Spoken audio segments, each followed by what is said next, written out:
నమస్తే. ఇప్పుడు మనం వైసీపీ గురించి మాట్లాడుకుంటే వైసీపీలో చాలా వరకు బయటకు వచ్చేస్తున్నారు. చాలా తిరుగుబాటు జరుగుతుంది అని చెప్పి వింటున్నాము. రీసెంట్గా వసంత కృష్ణప్రసాద్ గారు కూడా బయటకు వచ్చారు. అలాగే ఒక ఆరోపణ చేశారు, ఇతర పార్టీని తిడితే పర్సనల్గా తిడితేనే సీట్లు ఉంటాయి అని చెప్పేసి అన్నారు. మరి దాన్ని వివరించడానికి మనతో పాటు అమరావతి జేఏసీ అధ్యక్షులు బాలకోటయ్య గారు ఉన్నారు. ఆయన అడిగి తెలుసుకుందాం. నమస్తే సార్. చెప్పండి హారిక గారు. సార్, ఇప్పుడు కృష్ణప్రసాద్ గారు వైసీపీ నుంచి బయటికి రావడం, అలాగే లోకేష్ని అలాగే టీడీపీ నేతల్ని తిడితేనే టికెట్లు ఉంటాయి అని చెప్పేసి అన్నారు.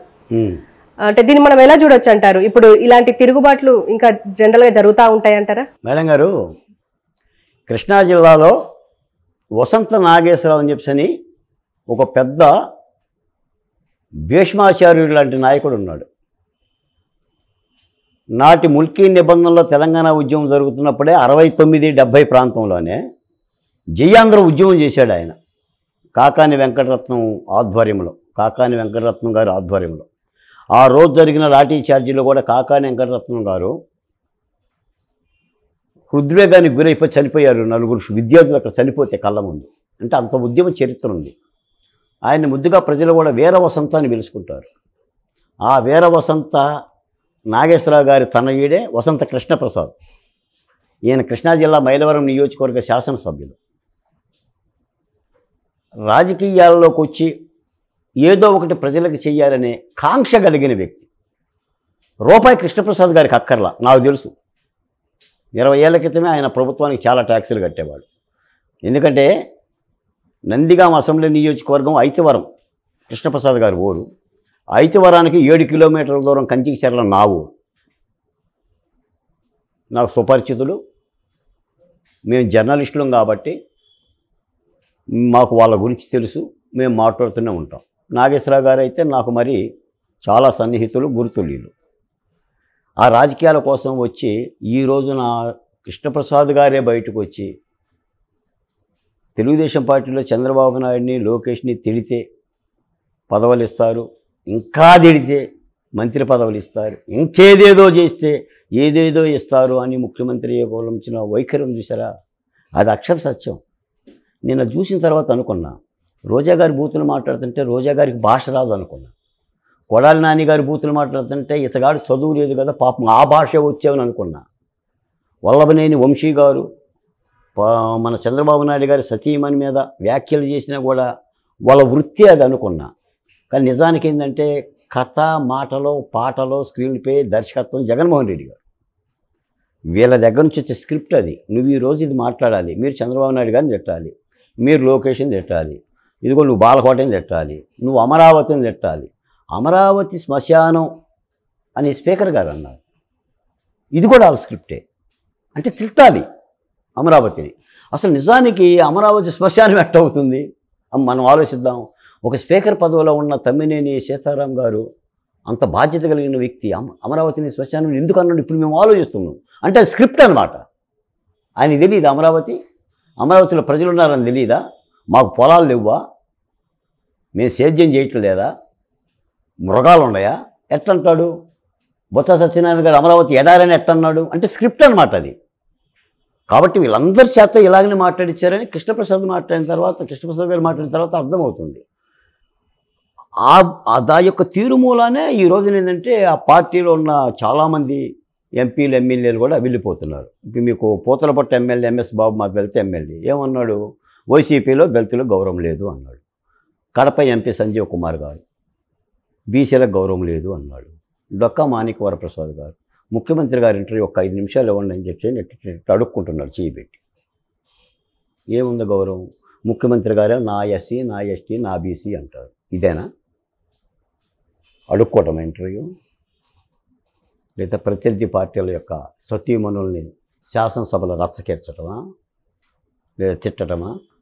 నాకు తెలిసి మేడం, నేను చెప్తున్నాను, జగన్మోహన్ రెడ్డి గారు ముఖ్యమంత్రి అయిన 6 నెలల నుంచి మళ్ళీ ముఖ్యమంత్రి ఎలా అవ్వాలనేది ఆలోచించాడే తప్ప రాష్ట్రం గురించి ఆలోచించలే, రాష్ట్రం బాగు గురించి ఆలోచించలే.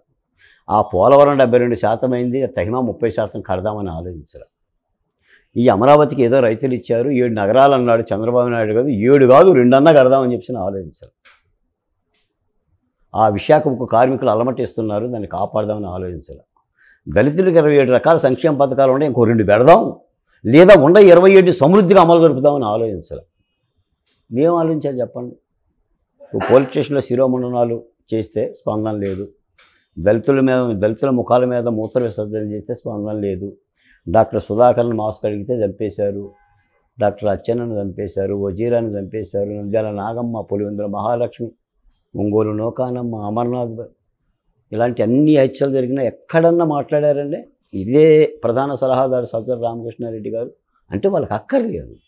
మళ్ళీ అధికారం రావాలంటే పొత్తి కడుపులో పగబెట్టుకోవాలి, కత్తులు పెట్టుకున్నట్టుగా ప్రత్యర్థి పార్టీని హననం చేయాలి. 53 రోజులు జైలు జీవితం. నేను ఈ మధ్య హైదరాబాదులోనే ఓ పెద్ద ఆయనతో మాట్లాడితే నిజానికి ఇప్పుడు కూడా నాకు కూడా అనుమానమే, అసలు చంద్రబాబు నాయుడు గారిని జైల్లోనే ఏదో చేద్దామని కుట్రతోనే అరెస్ట్ చేశారు. మరి ఆ ప్లాన్ ఎందుకు పారలేదో నాకు తెలియదు, కానీ మరి ఆ న్యాయస్థానాలు గమానా బెయిల్ ఇవ్వటం కారణంగానా దేనికో కానీ నిజంగా ఒక విధంగా చెప్పాలంటే చంద్రబాబు నాయుడు గారు రాజమండ్రి సెంట్రల్ జైల్లో ఉన్నప్పుడు ప్రభుత్వం వ్యవహరించిన తీరు కానీ, అడ్వకేట్ జనరల్ పొన్నవాళ్ళ సుధాకర్ యొక్క వ్యాఖ్యలు కానీ, వీళ్ళు తెలంగాణ ఢిల్లీ వెళ్ళి చంద్రబాబు నాయుడు అవినీతి చేశాడు, 3,500 కోట్లు చేశాడు, తర్వాత 350కి దిగారు, తర్వాత 240కి దిగారు, తర్వాత 27 కోట్లు దిగారు. చూడండి, అంటే ఏంటంటే ఒక పెద్ద వయసు కలిగిన వ్యక్తిని మానసికంగా వేధిస్తే గుండెకి తెలియదు కదా ఇవన్నీ. రాజకీయాలు గుండెకి ఏం తెలుసు ఆగిపోవటానికి? కన్నీళ్ళు వస్తే ఆగిపోతుంది, వేదన చేస్తే ఆగిపోతుంది. సుధాకర్ అలాగనే చనిపోయాడు. ఎవరైనా సరే కోవిడ్లో ఎన్ని మరణాలు ఉండి అసలు ఆంధ్రప్రదేశ్లో లెక్కలు ఉన్నాయా? మా 3 గుడ్డపీలికలు ఇచ్చిండు. ఇవాళ కూడా శాసనసభలో చెప్తున్నాడు ఎవరు ఎమ్మెల్యే, కోవిడ్లో ఆదుకున్నాను 3 గుడ్డపీలికలు, లంగా గుడ్డపీలికలు చీల్చి టైలర్లకు ఇచ్చి కుట్టి మాకు ఇచ్చారు. ఒక్కొక్క గుడ్డపీలిక 350 రూపాయలు, ₹3.50. వాళ్ళకి బిల్లులు ఇవ్వాలి. సెంట్రల్ గవర్నమెంట్ ఇచ్చిన ₹1000 ఇచ్చారు. ఏది చేయలే. మరణాల నమోదు లేదు. పోలీస్ స్టేషన్లో అదృశ్యం అవుతున్న మహిళల యొక్క డేటా లేదు. ఎవరు అవుతున్నారో తెలియదు. పరిపాలన లేదు. అంతా కూడా జగన్మోహన్ రెడ్డి గారి ఏలుబడిలో నడుస్తుంది. కాబట్టి 175 స్థానాలు వస్తే నాకు అనుకున్న ముఖ్యమంత్రి గారే రేపు అధికారం ఎలా కాపాడుకోవాలి. ముఖ్యమంత్రి గారు ఒక మాట అన్నారు, గుర్తుందా? కొప్పు ఉంటే కదా పూలు పెట్టాలి అని. మరి కొప్పు ఊడిపోతుందిగా, ఊడిపోయింది. ఒకళ్ళని పిలుస్తున్నాడు, నీ కొప్పు లేదయ్యా అంటున్నాడు. ఇంకొన్ని పిలుస్తున్నాడు, వీడి కొద్ది కొప్పు ఉందిలే రారా అంటున్నాడు. అంటే ఆ పార్టీ నేను ఇది చేశా అది చేశా అనుకున్న పార్టీని అభ్యర్థులను కూడా నిలబెట్టుకోలేని పరిస్థితుల్లో ఉంది. ఆఖరి కృష్ణప్రసాద్ గారికి మైలవరం సీటు ఇస్తానని చెప్పేసి పదే చెప్పినా కూడా నాకొద్దు మహాప్రభు అని చెప్పేసానని బయటకు వచ్చారు. వైసీపీలో విలువలు కలిగిన ఎమ్మెల్యేలు ఉండలేరు మేడం. ఒక వైసీపీనే కాదు, ఆ తరహా స్వభావం కలిగిన ఏ రాజకీయ పార్టీలో కూడా విలువలు కలిగిన రాజకీయ ప్రతినిధులు ఉండలేరు. దొంగలు ఉంటారు. అలీబాబా 40 దొంగలాగా గుర్రాల మీద స్వారీ చేసి డబ్బులు తెచ్చుకునే వాళ్ళైతే దండిగా ఉండొచ్చు ఆ పార్టీలో. అలాంటి పరిస్థితి. కాబట్టి మేము చెప్పాం, చేసుకున్నోడు చేసుకున్నంతని ఎన్నోసార్లు చెప్పాం. ఒక్క నిర్ణయాన్ని కూడా న్యాయస్థానాలు చెప్పింది, 101 సార్లు న్యాయస్థానాలు చెప్పింది. ఎక్కడ న్యాయస్థానాన్ని గౌరవించిన దాఖలాలు అక్కడ కూడా లేదు. అసలు 70 ఏళ్ల రంగనాయకమ్మని అరెస్ట్ చేశారు, సోషల్ మీడియాలో పెట్టారని పోస్టు అర్ధరాత్రి పూట. జర్నలిస్ట్ అంకబాబుని చొక్కా లేకుండా అరెస్ట్ చేశారు. నీ ఎంపీ రఘురామకృష్ణరాజు గారిని అరికాల మీద కొట్టావు.